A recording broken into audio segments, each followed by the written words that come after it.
Kagising ko lang talaga guys, sobra. As in, kababangan ko lang ng kama and ko alam sasabihin ko, but yes, welcome to the vlog.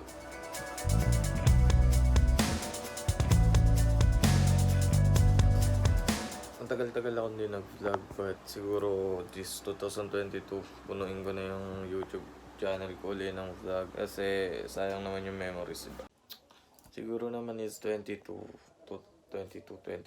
I mean, this year is the best part. I mean, best year to start again. Tagal-tagal ko na wala sa pag-vlog and hindi siya okay sa akin kasi ang dami kong memories na nakaligtaan. So, ngayon samahan niyo ako sa pagbukas uli ng pahina. Joke lang, hindi. I mean, sa pag-vlog, sa pag-start ng content, and to share some stories about my life and tips about different things, lalo na sa pagiging lalaki. So, di pa namin alam kung anong plano today, pero hindi mawawala yung gym. But now, kailangan mo na mag-almusal and all, maglinis ng kwarto kasi aalis ako, bawal madumi. Kasi ayoko madumi pag umuwi. So,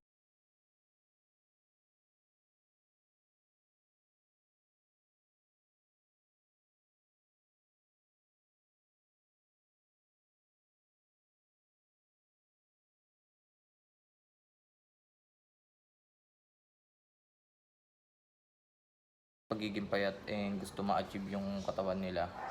Although di ko pa rin naman talaga na-achieve yung gusto kong katawan kasi gusto ko talaga medyo malaki kasi papasok ako military. And gusto ko hindi kumbaga maliit pa eh.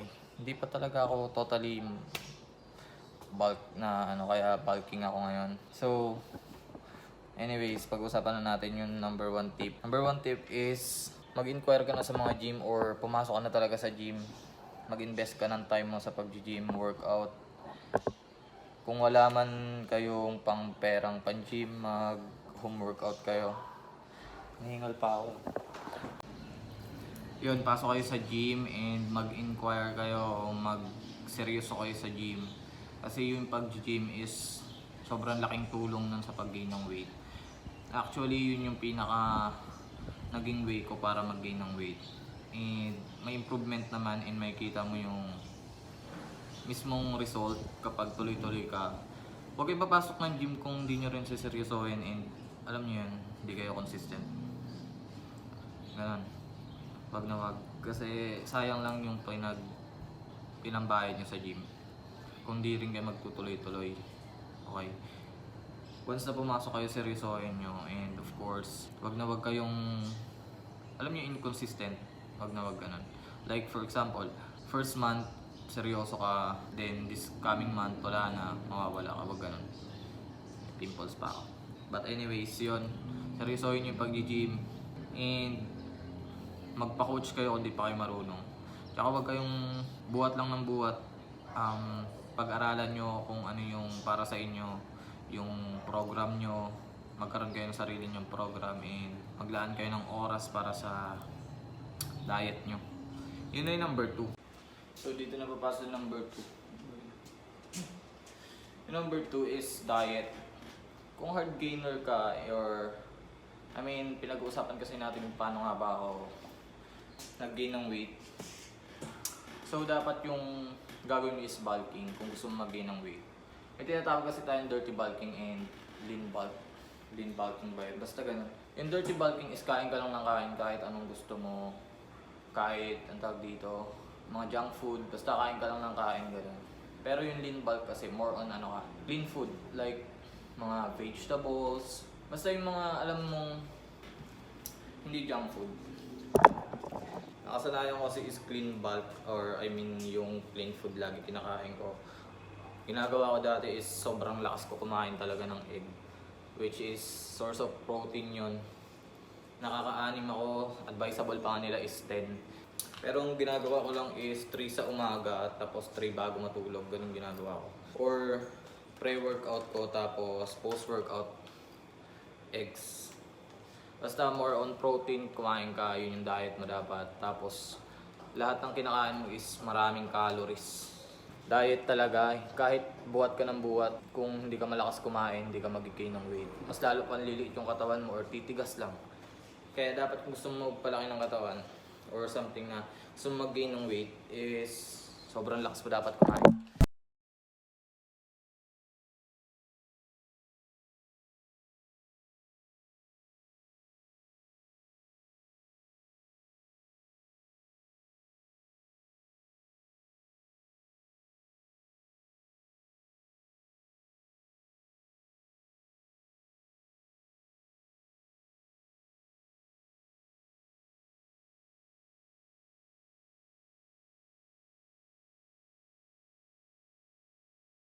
Now guys, bilis. Oh shit, gising ko lang.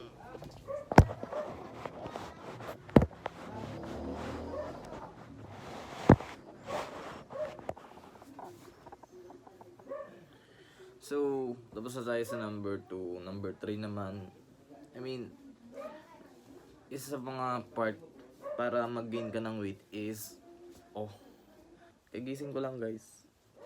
Nakatulog ako after workout. So, yun lang siguro yung hindi ko na siya dinetailed, hindi ko na sinama lahat. Kung may alam kayong paano mag-gain ng weight. Yun, hindi, meron pa pala. Sama ko na to. Tip number 4, if hard gainer ka, tignan nyo, ibag ko nag-uuna. Kung hard gainer ka, tsaka hirap kang kumain ng marami, gumamit ka ng mga supplements. Isa sa pinakamalaking factor din yung paggamit ng supplements, pag-inom ng supplements. Before ako nag-workout, sabi ko, hina ako kumain, paano ako mag-gain ng weight nito. Then, na-discover ko yung mga supplements. Malaking factor siya kasi yun yung magpupunan na, yun yung papalit sa mga hindi mo kayang kainin na nutrition, especially sa protein. For example, ang kailangan kong calories protein pag-usapan natin. Kung ang kailangan kong protein every day is 120 grams of protein. And ang kaya ko lang kainin syempre is 70. 70 lang kasi ang hina ko kumain, di ba? Kasi guys, di nyo kaya talagang pipilitin yung kakain. Hindi ganun. Lalo na kapag hard gainer ka.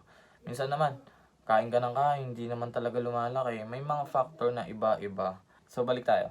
Yung protein shake kasi is, maraming uri ng supplements pero protein shake ang advisable ko. Kasi yun yung pinaka building muscle is protein talaga. Amino acid yan. Then, gumamit kayo nun kung hard gainer kayo and mahina kayo kumain. Hindi ako professional sa fitness pero ito yung mga na-experience ko kaya tinuturo ko na lang rin or sinasabi ko na lang rin sa inyo. So, yun na nga.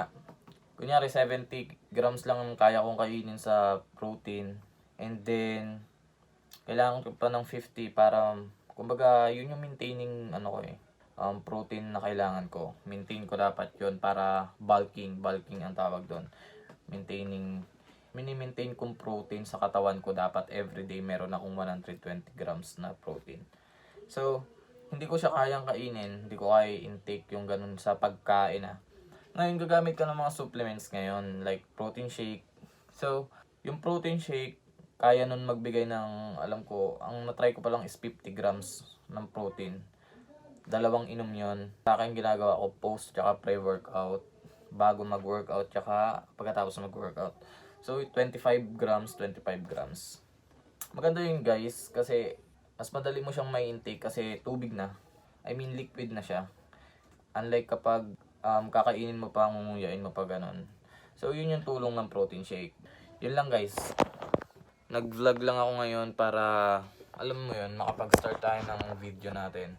And marami pa akong ma-share sa inyo. Mapakita ko kung paano ako gumagalaw dito. Hindi lang puro sa TikTok, di ba? So, salamat sa mga nanood ng buo. And na-appreciate ko kayo lahat guys.